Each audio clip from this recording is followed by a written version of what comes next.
Hello everyone and welcome back to C Puzzles. For the previous video, I decided to go ahead and split into two parts since the compiler output explanation added several minutes to the already 10-minute puzzle explanation. For this video, we're going to go ahead and examine the assembly code of the respective line that we were trying to solve in the previous video, operators 3.5.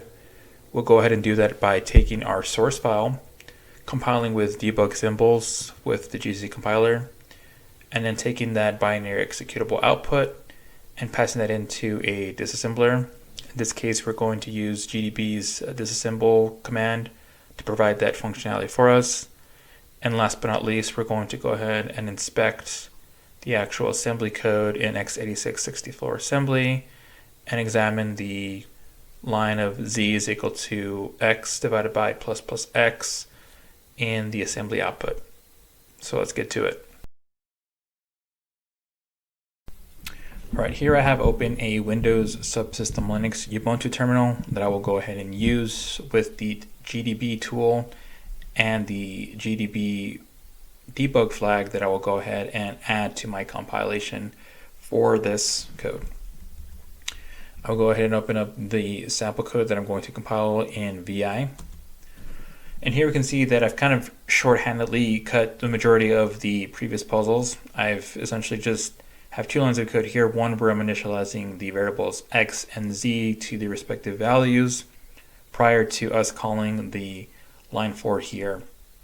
I went ahead and omitted the print macro call because once again I want to keep the assembler output as clean as possible, and adding this print macro will go ahead and cause the assembler output to be super cluttered, and I want to keep it as simple as possible so we can actually see instruction by instruction what is going on when the compiler tries to compile this line of code.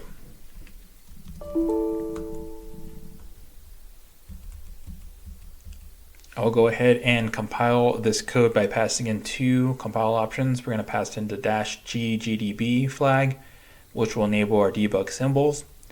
And I'll go ahead and pass in the -w all, which will enable all warnings, all compiler warnings. And here we can see the output of two warnings that get outputted. We'll go ahead and ignore the second one for now since it's telling us that we've initialized the value of z, but it's not being used. No worries there. Really what we're looking for is this first compiler warning here, which is the operation on x may be undefined, bracket -w sequence point, which is what the one we just were talking about previously not too long ago. Now that I have the debugged debugged compiled object code, I'll go ahead and run the GDB tool, passing in two options, the -batch -ex option, such that I can go ahead and view the disassemble output, specifically looking at the main function from our binary executable here. All right, here we can see the output of the assembler code for the function main. In line 2, the first three instructions are your boilerplate of initializing the frame pointer and the stack pointer. Won't get into that too much, just know that this is really common when you're trying to look at the assembler output, as you want to initialize your stack frames as you jump from your main function onto other functions and vice versa. As you continue calling and returning from functions, you want to initialize your stack frames. Here in line 3 is we're going to see how we're initializing the value of x and z to be 3 and 0 respectively.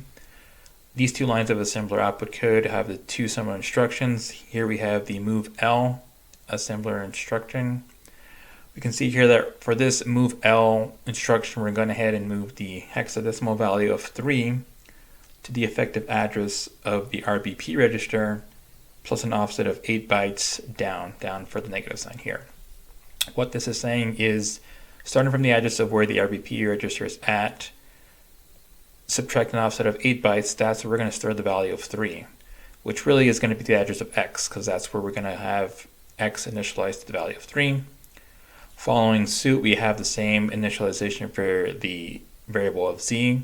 We're going to have an instruction call for the move L, which will add the hex, or which will go ahead and move the hexadecimal value of 0 to the address of RBP plus an offset of 4 bytes down. Once again, we have initialized both the x and z variables at their respective addresses with the respective values of 3 and 0. Here in the assembler output code, line 4 here, we have the line that we're trying to figure out what's going on under the hood. We can see that the first assembler instruction is a call to the add L instruction, which will go ahead and add the hex value of 1 to the effective address of the RBP register plus an offset of 8 bytes down. Well, we know exactly what's at this address here, right? From 2 instructions up, we saw that we are storing or moving the hexadecimal value of 3 to that address here. And so what we're doing here is we're just adding a value of 1 to that address. Essentially, we're incrementing the value of x, which is 3, by a value of 1. So we can see here that the compiler went ahead and used the prefix increment operator here first before trying to do the division operation. The next instruction has another call to the move L. We can see we're doing a move L with the hexadecimal value of 1 to the effective address of the RBP register plus an offset of 4 bytes down. Once again, we know exactly what's at this RBP address plus an offset of 4 bytes down. That's the value of where we have the value of 0, or where the address of z is at.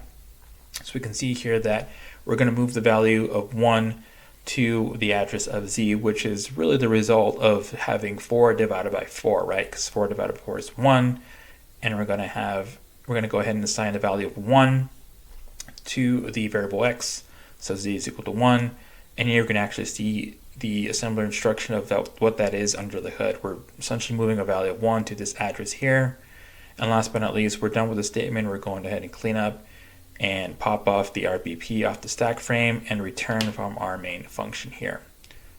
So we can see here that the version of my compiler here, which is gcc-version, GCC version 9.3.0, the output of our z value is 1 for the way we've compiled this code here.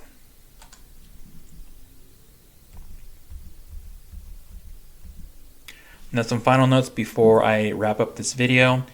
Here, just to show you what compilers I use for this puzzle.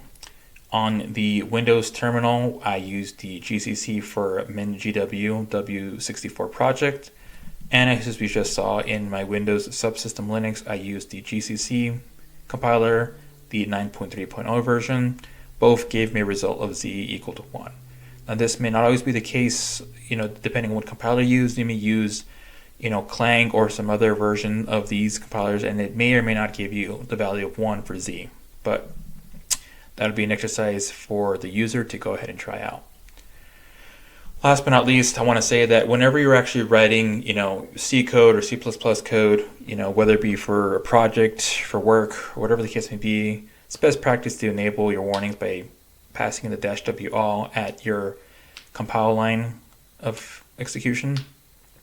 You don't want to rely on side effects in your code due to the undefined behavior. So in this case, we don't want to have lines that we just did like this in our code, as we don't know what the output is. We can see that as we compile our code, it may work just fine. But if we go ahead and compile the code on a different host system, we may see a different value, and then who knows what the trickle-down effects would be of that. So just a heads up here, although these are C puzzles, leaving you some advice here. Enable your warnings and try to see how you can go ahead and mitigate those warnings and so forth.